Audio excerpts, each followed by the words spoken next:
How is morale on the TNT set, Ernie? It's never been higher, man. Believe me. Serious. Come on, man. Okay, but I can't tell.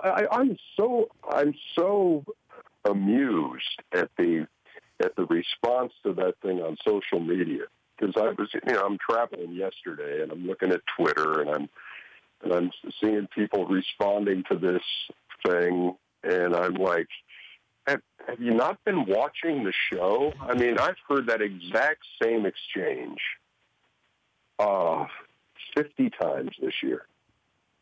I thought there's going to be some furniture moved around here. Well, if you weren't so fat. Well, if you didn't eat so much. Well, if you had any rings. It's just like you saw. I bailed on that whole exchange. I just started eating the food they had brought out there. It was that's a tired back and forth. There's nothing there. It's just guys doing what they do. Well, it's like Step Brothers, the movie, that they kind of love each other, but they go at each other in a fun way. But when you said, I think, flippin' instead of something else, like you were tired of hearing it. Is that a fair way to? Well, it was Charles was getting on me because I was eating so much food, and because I really couldn't let those crab cakes go. They were really good, and so I'm eating these things, and he's like, "Man, are you going to eat that whole thing?" And I said, "Well, look, I'm doing this because you haven't said a flipping thing that's been interesting. You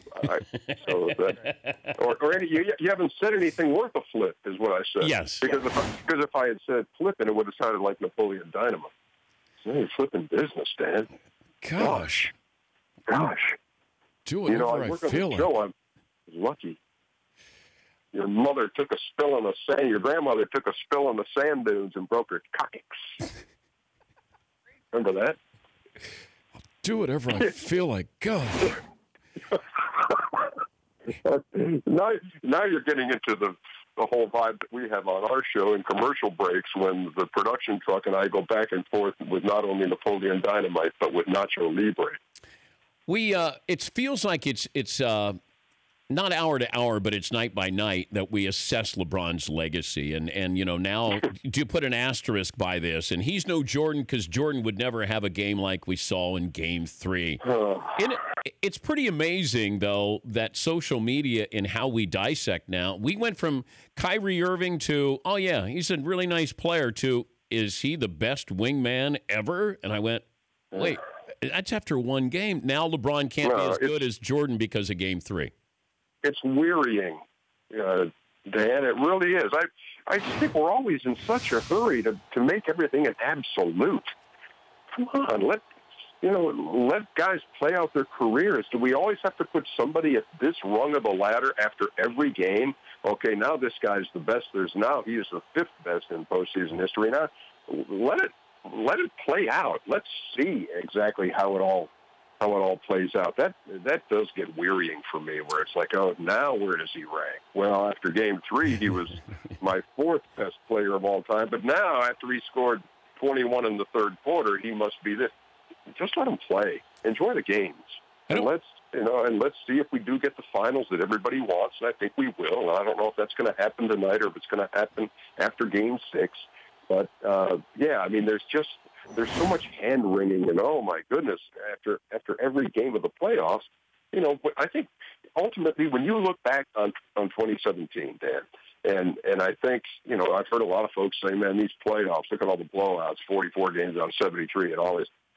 Look, when you look back on the year 2017, they're going to, and somebody who wasn't around then, hey, Grandpa, tell me about the season 2017. Looks like it must have been a heck of a year because you had a guy average triple-double for the first time since Oscar, and you had the two finalists meeting for the third straight time, and they'd only lost one game between them before the final.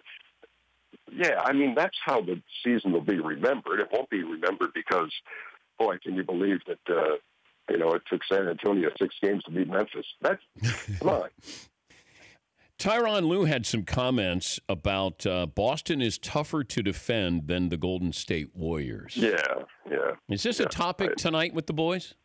Sure, yeah, of course it will be. But you know what? But I say it'll be a topic, but it doesn't mean it's going to be a great topic. It's like the other night. Charles' opinion the other night was, I know we're going to talk about LeBron, but I think it's the most overblown story out there. But sure, we'll address it. But, look, I see what Ty Lue was saying. I think if he had to do over, he would take out the Golden State reference and just talk about Boston being a tough team to defend when the guy who's so ball dominant is not in there. Now what are they going to do? It's tougher to prepare for a team like that than when you know what it is they like to do with Isaiah Thomas.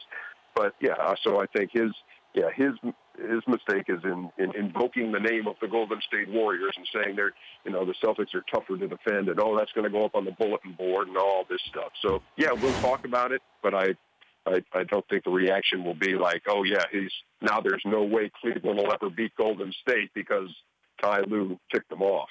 He's Ernie Johnson, Jr., Turner Sports host. You can see Ernie and the boys tonight, exclusive coverage of the NBA Eastern Conference Finals. That's tonight at 8 Eastern from Boston.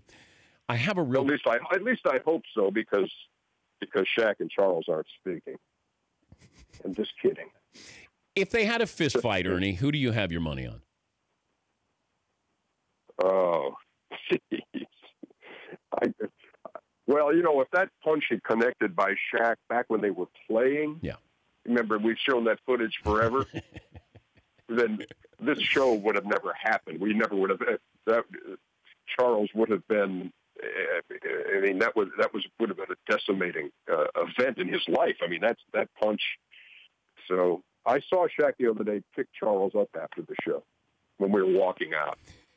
He just came up behind him and lifted him up. He lifted Charles off the floor. His feet were 3 feet off the floor. So I guess I would take Shaq. He's just, his strength is ridiculous. And so, but I'm not. See, this is, they're not going to. Okay. Both of them are smart enough to not do that. And there has to be, for me, to have a fist fight take place, Dan, and I have not had a fist fight in a long time, I would say that there has to be animosity, and there is none here. So there's not going to be a fist fight. Wait, you were involved in a fist fight? Oh, a long time ago. This is going back to when you're growing up. Yeah. In fact, my dad had told me. What a story! This is ridiculous. I'm like in 8th grade, and pickup basketball games had been getting kind of rough. And I told my dad about it one night when I came home, and he said, "Well, why are you taking that from that guy?" I said, "Well, he's bigger than I am." He said, "Well, you can't take that." So the next day, the guy followed me, and I pushed him, and he hit me right below the left eye, and I saw stars, and I was like, "Okay, that was worth it." Did you tell your dad? Yeah. Well, he didn't really. He saw the black eye. Yeah, he saw the shiner. He said, "Hey, you were playing basketball again today." I said, "Yeah, I took a swing on this guy, and then he decked me." And he said, "Well, that's what you got to do." Yeah, you taught him a lesson. All right, I'm going to leave you. Did I ever? I'm going to leave you with this. I have a real problem with the all NBA teams that you have 2 forwards, 2 guards, and a center, because Paul George and Gordon Hayward, lost some money because of this. I'm assuming one of the 2 would have been on the top 3 teams there. I don't like the fact that the media is deciding this on what happens with these players in these teams. You can't tell me that Rudy Gobert is one of the top 10 players of the game. I think if you're going to do it, you have to do the 5 best players, the next 5, and then the next 5, and not do by position. Your thoughts, Ernie? That's certainly something to consider. When I have to fill these things out too, it's like sometimes I would rather do that too. I would rather kind of like, here, I'll give you my top 15 players, but that's not a team. A team is 2 guards, 2 forwards, and a center. But my question also is, if we're going to do all stars by 3 front court and 2 back court, then why don't we do all NBA by 3 front court and 2 back court? Because now you have to pick a center. So yeah, I'm with you on that. I see that those things could be altered somewhat. But do you have a ballot? I used to when I worked at the mothership. Yeah, and because there are certain things when you're filling that out that are like, man, I don't know. Well, who is second team all defensive? Let's see, and who is second team all rookie? like second team all rookie this year was very difficult. Yes. You had a hard time with the first team all rookie. Oh yeah, no kidding. And so when you do all NBA, again, that's, I think it's kind of silly. It's kind of silly to me that we do our all-star voting one way, and then we do all NBA when you have to have a center. Yeah, so I'm with you. I see what you're doing. All right, he's the Mother Teresa of Turner Sports. He's Ernie Johnson, keeping the peace tonight. The Dan Patrick Show, weekday mornings on Audience.